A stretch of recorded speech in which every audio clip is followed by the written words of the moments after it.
12월 14일 말씀 묵상을 시작하겠습니다. 오늘 말씀은 사도행전 8장 1절부터 13절까지의 말씀입니다. 스데반의 순교를 계기로 유대교는 예루살렘 초대교회를 더욱더 박해하기 시작하였습니다. 그래서 예루살렘 초대교회의 성도들은 유대교의 박해를 피해서 각지로 흩어졌습니다. 그러나 그들은 그곳에서도 계속해서 복음을 전파하였습니다. 결국 초대교회는 예루살렘과 유대라는 지역적 그리고 민족적 틀에서 벗어나 사마리아와 이방 세계까지 복음을 전파하는 전기를 맞이하였습니다. 그런데 왜 유대인들은 이렇게 기독교인들을 핍박했을까요? 유대교의 예루살렘 교회에 대한 이런 박해의 표면적인 이유는 바로 유대 종교 지도자들의 기득권 수호를 위한 것이었죠. 그러나 그보다 근본적인 이유는 하나님의 섭리였습니다. 온 유대와 사마리아와 땅끝까지 이르러 복음을 전파하라라는 그런 예수 그리스도의 지상 명령에도 불구하고 교회는 여전히 현 상태에 안주하였습니다. 그래서 유대인들의 핍박은 교회에 대한 주님의 질책이었죠. 그리고 또한 한편으로 이방 세계까지 복음이 전파하게 하시려는 바로 하나님의 섭리였던 것입니다. 1절입니다. 사울은 그가 죽임 당함을 마땅히 여기더라. 그날에 예루살렘에 있는 교회에 큰 박해가 있어 사도 외에는 다 유대와 사마리아 모든 땅으로 흩어지니라. 사울의 등장이 참으로 의미심장합니다. 영화 속의 한 장면처럼 성경은 그를 비추고 있었습니다. 왜냐하면 그는 매우 중요한 인물이었기 때문이죠. 이 사울은 앞으로 하나님의 복음 사역을 위해서 열심히 일하게 될 일꾼이었습니다. 그런데 이때까지만 해도 그는 스데반을 비롯한 기독교인들을 죽이는 핵심적인 인물이었습니다. 어찌됐든 이 성경은 그의 등장을 뒤로하고 예루살렘 교회의 박해에 대해서 설명하였습니다. 유대인들은 점점 기독교에 대해 적의와 위기감을 느끼고 있었고 마침 스데반을 죽인 그 여세를 몰아서 기독교를 핍박하기 시작한 것이었습니다. 큰 박해가 있어 유대와 사마리아 모든 땅으로 흩어지니라. 복음은 박해를 통해서 온 지역으로 퍼져나갔습니다. 박해는 고통입니다. 그리고 아픔이죠. 그런데 이 고통과 아픔이 거름이 되어 복음 전파라는 열매를 맺을 수 있게 된 것입니다. 하나님의 일은 고통과 아픔을 통해서 열매를 맺게 됩니다. 고통과 아픔 없는 영광은 존재하지 않습니다. 너희가 환난을 당하나 담대하라. 내가 세상을 이기었노라. 사랑하는 성도 여러분, 만약에 예수를 믿는 과정에 있어서 아픔과 또한 고통이 있다면 우리는 제대로 된 길을 걷고 있음에 안심해도 될 것입니다. 그 고통과 아픔은 하나님의 영광을 위해 반드시 필요한 것임을 명심하시기 바랍니다. 2절과 3절입니다. 경건한 사람들이 스데반을 장사하고 위하여 크게 울더라. 사울이 교회를 잔멸할새 각 집에 들어가 남녀를 끌어다가 옥에 넘기니라. 잔멸할새, 이 단어는 시편 80편 13절에서 맹수가 포도원을 파헤치는 것을 묘사할 때 사용된 단어입니다. 따라서 사울은 마치 성난 맹수처럼 기독교인이 거주하는 집을 샅샅이 뒤져가며 기독교를 소탕하였던 것이죠. 그리고 예루살렘 초대교회에 대한 유대교의 박해는 성도들을 유대와 사마리아를 비롯하여 이방 각지로 흩어지게 하였습니다. 4절입니다. 그 흩어진 사람들이 두루 다니며 복음의 말씀을 전할세. 결과적으로 박해는 복음의 확장을 가져오게 하였습니다. 그리고 이어진 본문은 바로 그 복음의 확장 과정 중에 있었던 여러 사건들 가운데 하나의 예시입니다. 7 집사 중에 한 사람인 빌립 집사의 사마리아 전도를 소개하는 장면입니다. 5절입니다. 빌립이 사마리아 성에 내려가 그리스도를 백성에게 전파하니. 빌립은 초대교회가 구제 사업을 효과적으로 행하기 위해 뽑은 믿음과 성령이 충만한 7 집사 중 한 사람이었습니다. 6절입니다.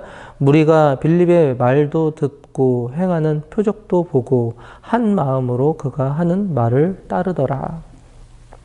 말도 듣고 행하는 표적도 보고. 초대교회의 복음 전파에는 이처럼 표적이 큰 비중을 차지했습니다. 즉 빌립을 통해서 나타나는 표적은 그가 전파하는 말에 권위를 부여했죠. 그래서 사마리아 사람들로 하여금 그를 신뢰할 수 있도록 한 것입니다. 물론 오늘날에도 표적이 일어날 수 있습니다. 그러나 당시의 표적과 오늘날의 표적은 위치상 분명 다르다라는 것을 명심해야 합니다. 초대교회에서는 TV도 그리고 인터넷도 없는 시대였죠.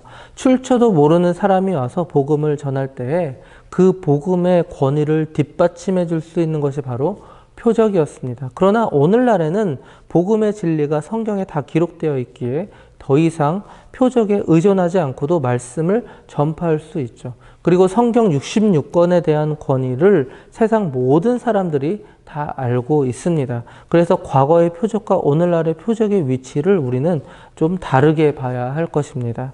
즉 초대교회에서의 표적은 말씀에 이어 두 번째로 중요한 역할을 했다면 오늘날의 표적은 중요한 역할보다는 그런 부수적인 역할을 감당할 뿐이라고 생각하시면 되겠습니다.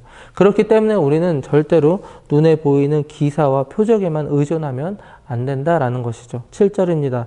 많은 사람에게 붙었던 더러운 귀신들이 크게 소리를 지르며 나가고 또 많은 중풍병자와 못 걷는 사람이 나으니 빌립은 예수 그리스도께서 주신 능력을 유감없이 발휘하여서 사마리아 성의 귀신들과 병마에 시달리는 많은 사람들을 해방시켜 주었습니다. 이것이 어떻게 가능했을까요? 바로 성령의 능력으로 가능했습니다. 예수 그리스도의 부활이 있기 전에는 분명 예수님과 사도들만이 그리고 특별할 때만 귀신과 또 병마를 물리칠 수가 있었습니다.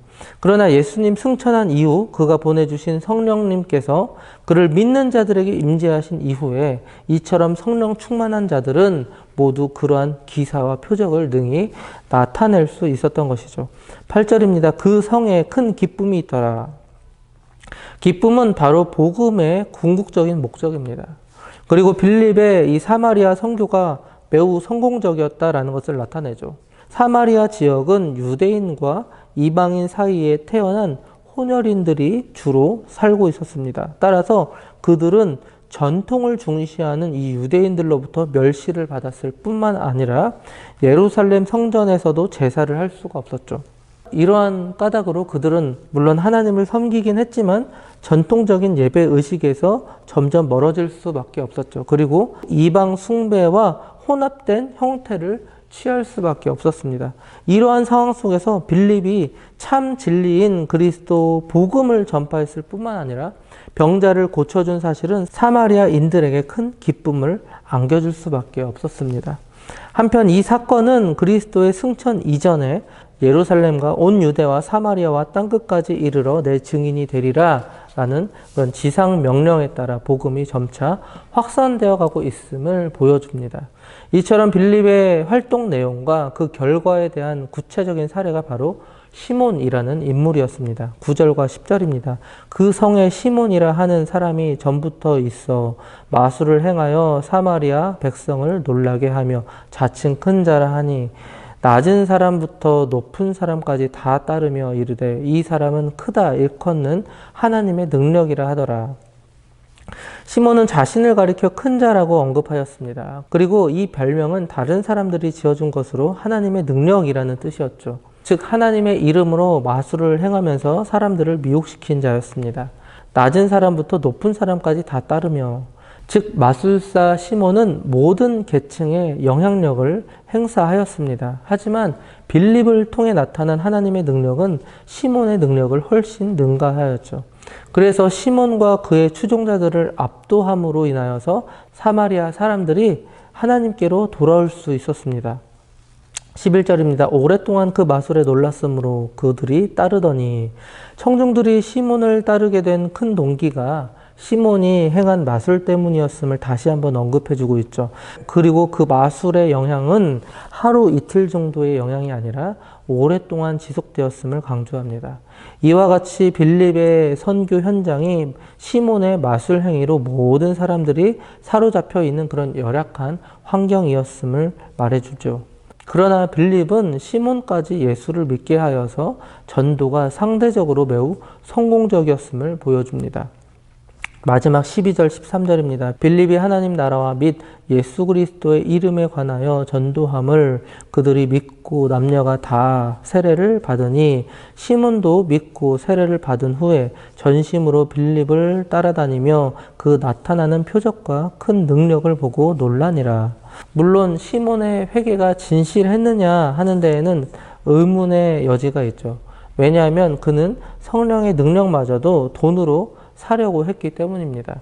그러나 그럼에도 불구하고 시몬의 회개와 세례는 당시 이 사마리아 사람들에게 매우 큰 영향력을 끼쳤습니다. 그래서 많은 사람들이 회개케 하는데 공헌했을 것임은 분명하죠. 말씀을 마무리하겠습니다. 이와 같이 예루살렘 교회가 가해진 밖에는 결과적으로 복음이 널리 확산되는 계기가 되었습니다. 이처럼 하나님을 위한 고난은 하나님의 뜻을 이루는 귀한 도구가 됩니다. 믿음 때문에 당하는 고난에는 이처럼 악을 선으로 바꾸시는 하나님의 능력과 지혜가 나타납니다. 오늘도 고난과 또 아픔 중에서도 하나님의 능력과 지혜가 나타남을 믿고 기쁨으로 순종하시는 장자 가족들이 되시기 바랍니다.